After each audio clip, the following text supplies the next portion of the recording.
And we are back here with another video today. Today we are looking at the Virginia Cavaliers football program and Tony Elliott's fifth season as the Virginia head coach.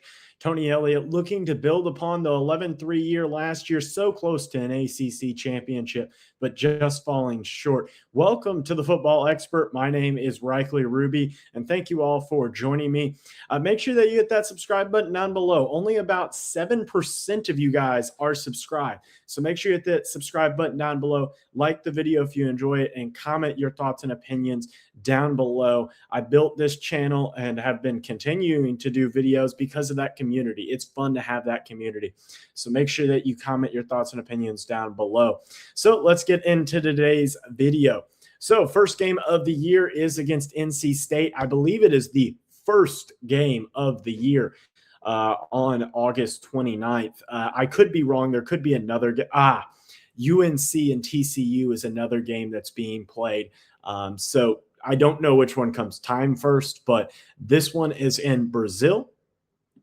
With that, it brings along a crazy dynamic to a matchup like this, to be frankly honest. Looking at a game like this, I really don't know how to predict it because it's week one. A few years ago, you did see Northwestern beat Nebraska, and they were a terrible team, and Nebraska was actually a way better team. So I went back and forth on this game because I can really see either team winning. Playing in a foreign country, playing week 0 technically, that's just a setup for I don't know. So I have this as a loss. NC State got better of them last year in a road matchup there in Raleigh. I'm picking NC State because I think they have a little bit more continuity than Virginia does going into this year. CJ Bailey coming back versus Bro Pabula coming in as the starting quarterback for Virginia. Obviously, new running back situation with Noah Vaughn and the loss of Taylor, the running back. I'm forgetting his name. But yeah, Jamari Taylor, the running back. But also a lot of losses on the defensive end as well. You lose your top 2 leading tacklers along with your leading sack producer as well.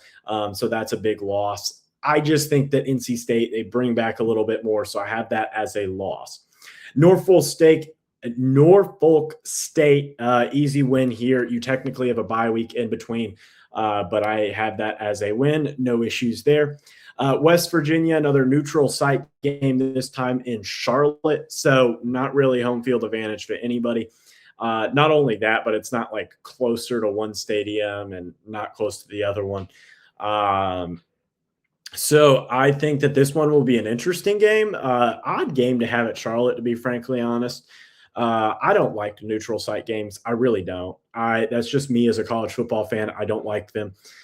Anybody can have whatever opinion they want of it. I don't like them personally.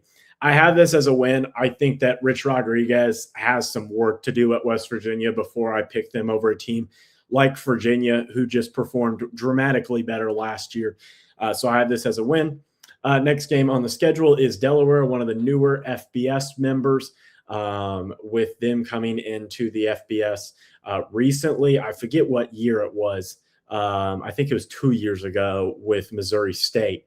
But I have this as a win as well. I don't think there should be any issue. Then a road game against Florida State.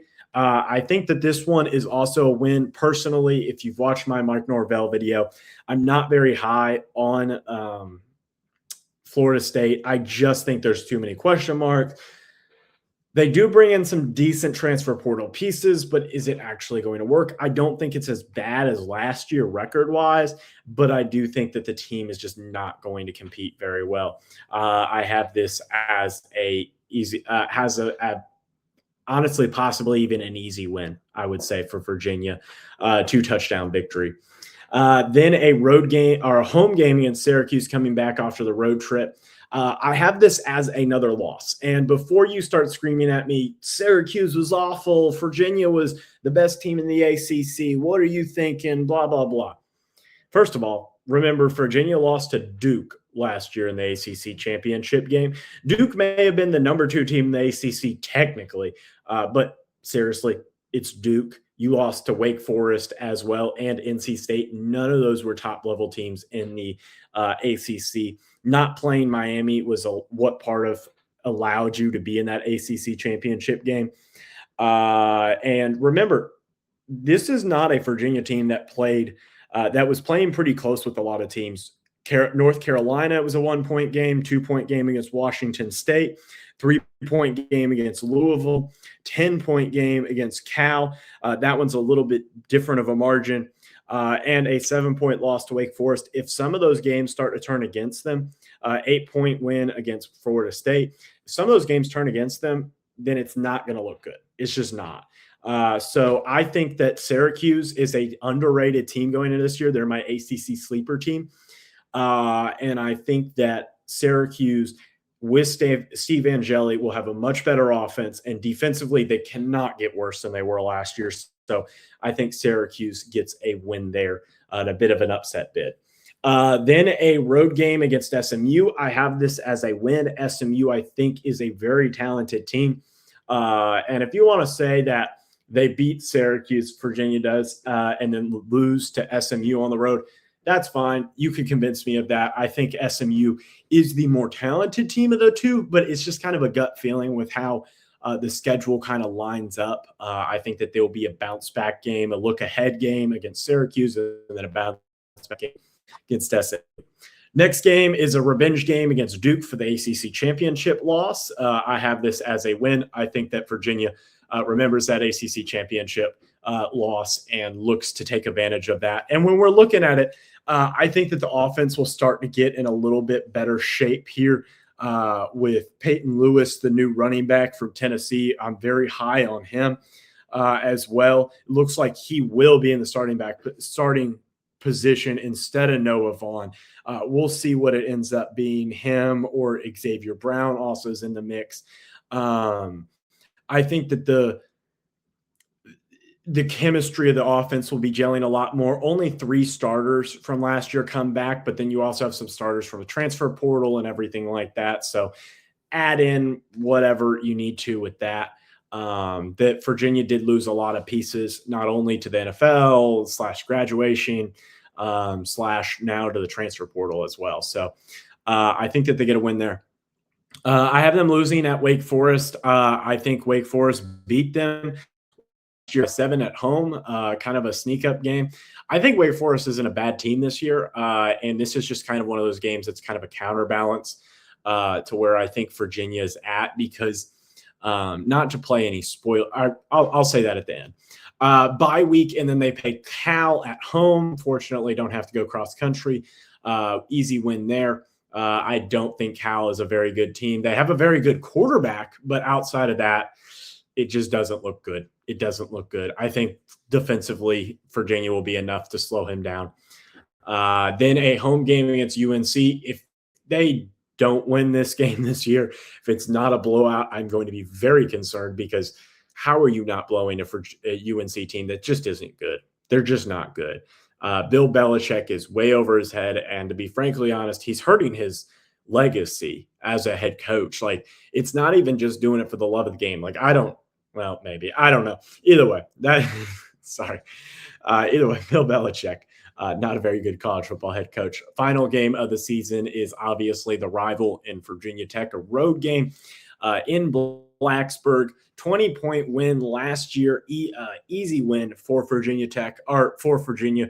That was the first win against Virginia Tech, and I didn't do the research for that. I should have, but in years, at least in the last 4 or 5 years, the first win. So first win under Tony Elliott, I should say. So that was a big win there, because rivalry games matter a lot in college football. If you're a non-college football fan, you're going to put in the comments, rivalry games don't matter that much. You're not a college football fan then. I've had some people say that on me or to me on this channel, and I'm like, are you a serious college football fan? Like, your rival win is like so important. Like, as a Notre Dame fan, I want to beat Southern Cal. I want to beat Michigan and Miami. Like, those games matter to me a lot more. Like, if we beat Miami and kept them out of the playoffs, but we somehow missed the playoffs, went 8-4, I'd be pretty furious. But like it would also salvage because we kicked Miami out of the playoffs. Same thing that they did to us last year. That's what I want to see. So I want to see that. But I have this as a loss. I think that James Franklin, by the end of the season, will have Virginia Tech in a better position. I think defensively with Brent Pry back at the DC position, I think he's a good DC. And Franklin, he's got a lot of momentum there at Virginia Tech. I think he wants to finish out the season with a win. Not that Tony Elliott doesn't, but I just think momentum-wise, it works out for Virginia Tech. And this is what I was saying before with the Wake Forest game.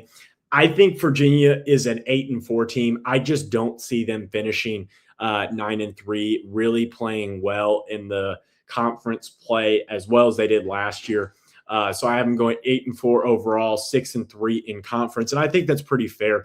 The loss of the quarterback, your running back, your top 2 running backs, your top 2 tacklers, your top sack producer, your top 2 wide receivers, our top 4 wide receivers. Yeah, you lost a lot of pieces, and I think 8-4 is pretty fair. So that's what I have. Virginia, 8-4. So as always, hit one of the 2 videos down below. It will be a podcast of all my college football predictions. Hit that one. Check out some more and hit the subscribe button up here. Help me reach 6,600 subscribers by the end of July. Hope you guys are having a great rest of your day. Bye.